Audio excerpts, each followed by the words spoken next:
Have you ever noticed your garage door behaving strangely? A fallen cable might be to blame. Garage door cables play a crucial role in ensuring safe and efficient door operation, working closely with springs.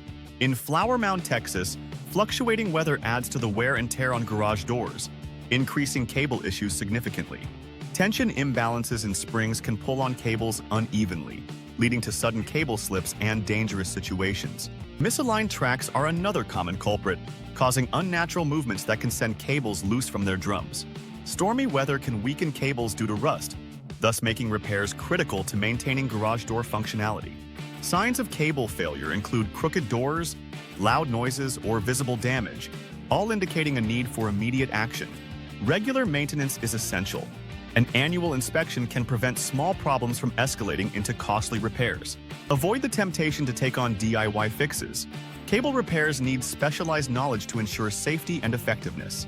When in doubt, remember, a healthy garage door system means timely repairs. Your safety depends on it.